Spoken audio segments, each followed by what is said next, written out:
an echidna, native Australian animal covered in spikes. He's going into defensive mode.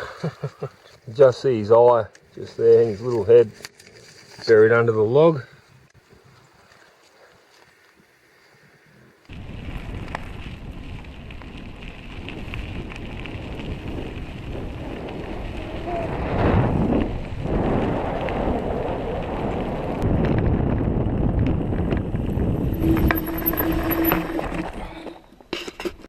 Stopped here on the road again, just spotted another echidna.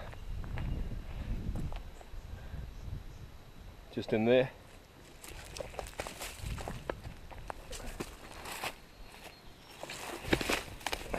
Digging in.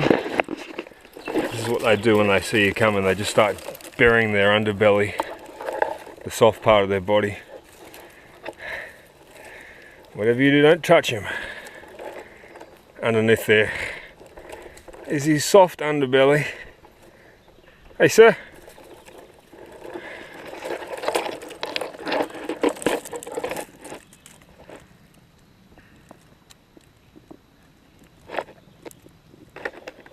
He's well and truly buried himself.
So there's the tent pitched.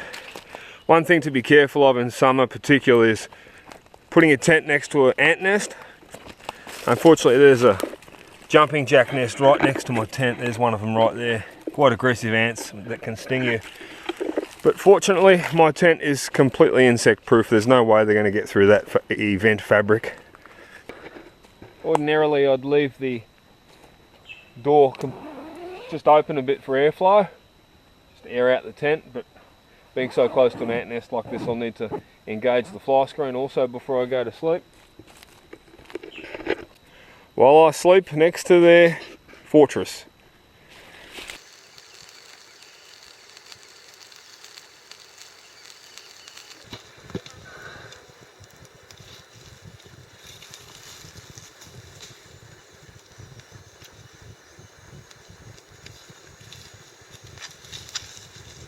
Putting some wood underneath that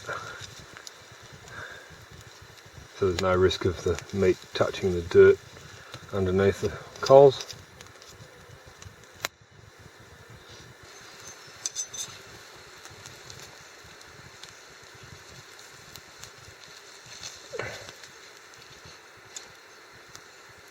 It's getting a bit cool at the front of the fire, so just moving the lamb shanks up the back.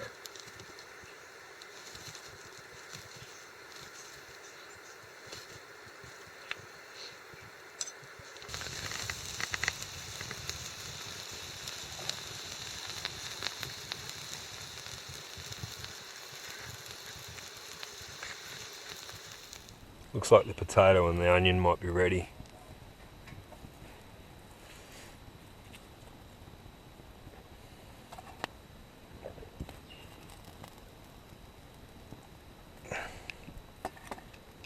Beautiful.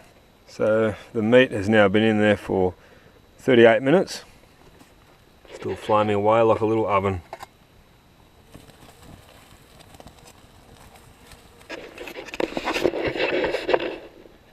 Time to taste test that sweet potato. Look at that, huh? Oh my god.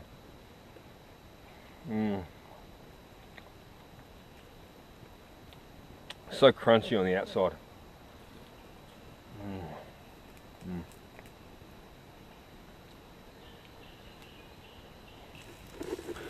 Now that the onion and the sweet potato are ready, I might just pop a carrot in there up the back and a full parsnip. White vegetable. There's the parsnip and the carrot. I'll tell you what, you can even eat the onion skin itself. Look at that. Oh.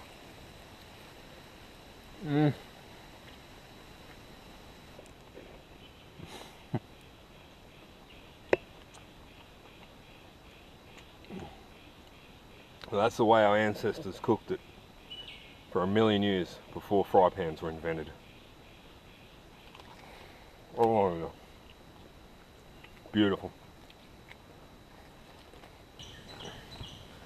Well, I finished eating those lamb shanks and the carrot and the parsnips are still cooking away. While that's all going on, just going to make up some damper, wholemeal damper with about 9 grains in there. You may remember this recipe from our how to cook vegetable soup video.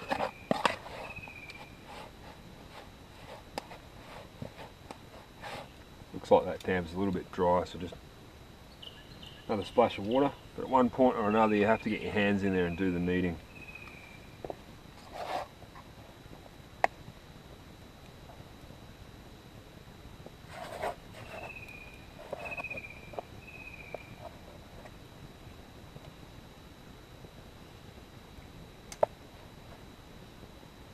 Just add a bit more flour.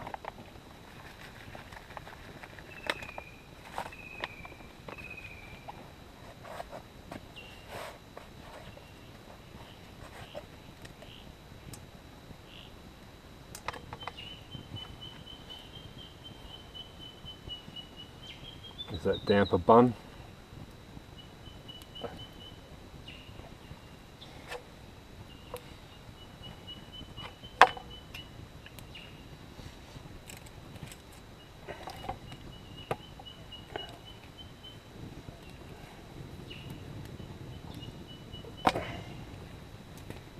looks like the carrot's ready. So, a damper bun, just stick it straight in the fire. No foil needed.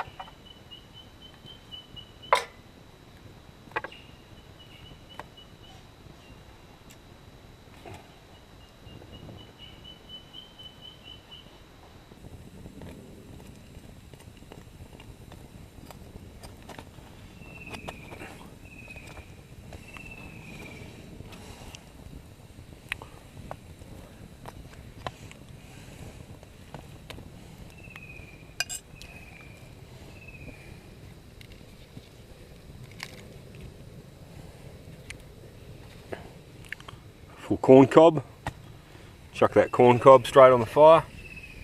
Beautiful. That damper. Slowly roasting away.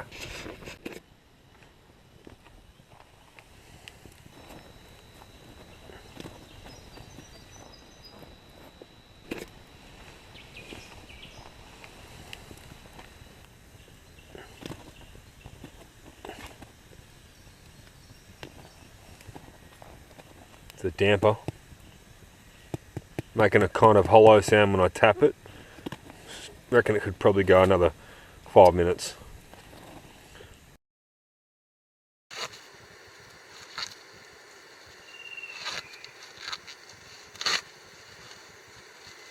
Looks like it's perfectly cooked, not burnt at all. Steaming away.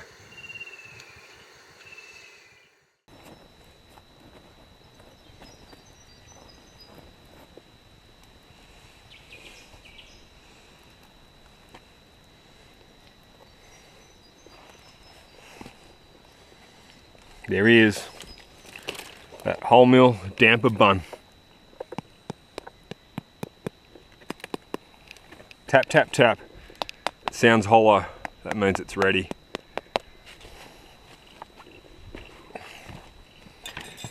Another way of testing if it's ready is just poke a knife inside. If the knife comes out clean, that means it's ready. Good morning. It's 7 AM the next morning. It's 10 degrees inside the tent. I'm in this ultralight sleeping bag wearing woolen thermals from top to bottom. Even my socks are merino wool, and this beanie on my head is also merino wool.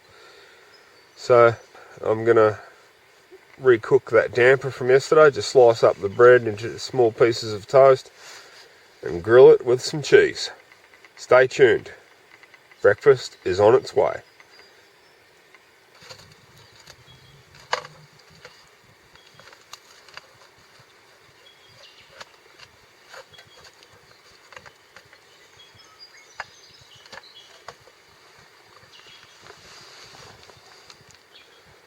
See all the grains inside the damper?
There's the rest of that tasty cheese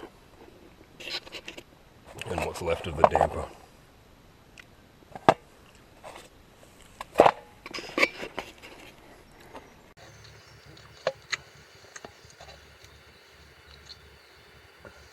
Thanks for joining me on this feast.